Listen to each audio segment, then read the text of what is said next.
కూటమి పాలనలో కరెంటు బిల్లులు శీతాకాలంలోనూ ప్రజలకు ముచ్చెమటలు పట్టిస్తున్నాయి. ఒక పక్క ప్రతి నెల వందలు వేలల్లో బిల్లులు రావడం, మరో పక్క చలికాలంలోనూ కోతలు విధించడంతో దోమల బాధతో నిద్రలేని కాలరాత్రులు గడుపుతున్నారు ప్రజలు. కూటమి పాలనలో కరెంటు కోత ఛార్జీల మోత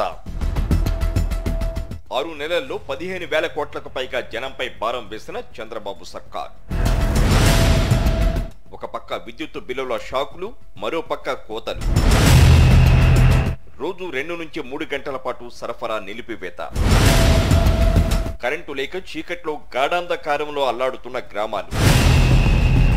సంపద సృష్టి బ్రాండ్ అంబాసిడర్ చంద్రబాబు పాలనలో ఇప్పటికే 6,072.86 కోట్ల మేర విద్యుత్ ఛార్జీల భారాన్ని మోపి హై వోల్టేజ్ షాకులిచ్చిన కూటమి సర్కారు జనవరి నుంచి మరో 9,412.50 కోట్ల రూపాయల ఛార్జీల భారాన్ని అదనంగా వేయనుండటం వినియోగదారులను గజగజ వణికిస్తోంది.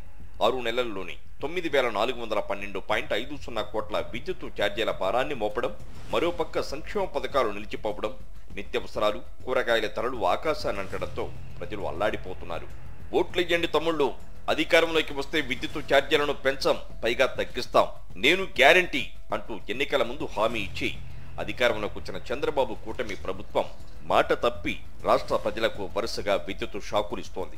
వాడకం తక్కువగా ఉండే శీతాకాలంలోనే బిల్లులు ఇలా పేలిపోతుంటే వేసవిలో ఏ స్థాయిలో షాకులు ఉంటాయోననే ఆందోళన వ్యక్తమవుతోంది. ఎస్సీ ఎస్టీలకు 200 యూనిట్ల వరకు గత ప్రభుత్వం ఇచ్చిన ఉచిత విద్యుత్తును దూరం చేసి బిల్లులతో బాధిస్తున్న కూటమి ప్రభుత్వం ఇతర వర్గాలపైన పెనుభారం మోపింది.